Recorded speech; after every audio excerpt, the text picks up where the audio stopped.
Dans l'épisode de Plus belle la vie du vendredi 1er avril 2022, Kylian, Team Rosso, a un tournoi de jeux vidéo avec des collègues du Mistral et prévient Gabriel, Joachim Latzko, qu'il ne sera pas là pour dîner.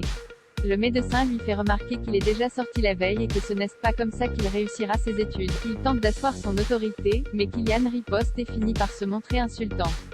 Plus tard, le fils de Madame Danjoy intercepte Gabriel dans la rue. Il lui montre un billet d'avion pour la Martinique, un billet que sa mère ne pourra jamais utiliser en raison de son état de santé. Bouleversé, Gabriel ne trouve que répondre. Il rentre chez lui et ouvre une boîte de somnifères quand Léa, Marie Henry, sonne à la porte. Elle remarque aussitôt les somnifères, et Gabriel lui avoue qu'il n'a pas fait une seule nuit complète depuis son erreur médicale. Léa essaye de le rassurer. Elle sait que Gabriel est un bon chirurgien et espère qu'il sera réintégré. Bien que touché, le docteur Rivas sait que son discours serait différent s'ils n'étaient pas amis. En rentrant du lycée, Lola, Marie-Malia et Kylian trouvent Gabriel en train de se morfondre dans le canapé. Le médecin n'a plus du tout confiance en lui et leur annonce qu'il va désormais les laisser vivre leur vie tranquille. Son comportement inquiète beaucoup les jumeaux. Laetitia donne une seconde chance à Gérard après avoir appris que Gérard Thomas Séraphine a arnaqué Valentin. David Ban, Laetitia, Caroline Rioux, décide de se venger de son frère. Faussement bouleversée, elle passe le voir aux Zéphyr et lui annonce qu'elle a pris rendez-vous avec un ami chirurgien pour sa future opération. Pris à son propre jeu, Gérard n'a d'autre choix que de suivre sa sœur. Mis dans la confidence, Romain, Simon Erlarer, joue le jeu et prétend qu'il va devoir opérer sur le champ. Acculé, Gérard finit par avouer qu'il a tout inventé et ne souffre d'aucune hernie. Plus tard, au Marcy, Laetitia confronte son frère et lui reproche de ne pas avoir changé. Il est toujours l'embobineur qu'il a toujours été.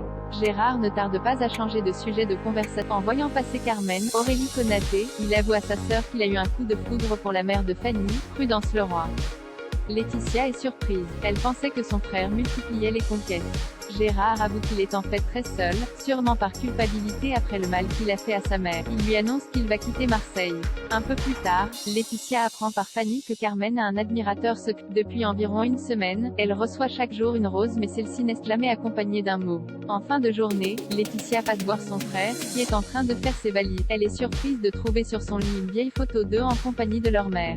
Touchée, elle lui propose de venir dormir chez elle quelques jours, si et seulement s'il arrête ses escroqueries et rembourse Valentin. Gérard accepte. Delphine révèle la bipolarité de Théo au commissariat. Le procureur révèle, Grégory Kestel, passe prendre des nouvelles de l'enquête sur la mort de Coralie Audrey. Tout accuse Théo, Jules Fabre, qui cesse dénoncer, mais Éric Régis Ménard a des doutes et préfère creuser la piste des Liberati pour s'assurer que le jeune Baumel est bien le coupable. Rebelle accepte et demande à Jean-Paul, Stéphane et Non, de continuer à cuisiner Théo en parallèle. Le policier retourne en salle d'interrogatoire avec Théo, mais ce dernier ne répond à aucune de ses questions. En conséquence, Bauer demande à ce que Théo soit menotté à sa chaise et conduit en prison le soir même. De son côté, Éric passe chez Blanche, Cécilia Ornu, pour poser des questions à Noé, Florian Le Sieur, qui a été témoin de l'agression de Théo la semaine précédente. Noé est absent, mais Blanche en profite pour prendre des nouvelles de Coralie. Le capitaine Norman n'a d'autre choix que de lui annoncer la mort de son ami. Sous le choc, Blanche s'effondre. Plus tard, au commissariat, Jean-Paul annonce à Delphine que Théo a avoué le meurtre de Coralie. Bouleversée, la compagne de Franck, Jean-Charles Chagache-Bagnan, révèle la bipolarité de son fils. Elle affirme que celui-ci ne sait pas ce qu'il dit et qu'il ne tiendra jamais en prison.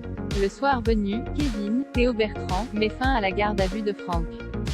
Celle de Delphine, elle, est prolongée.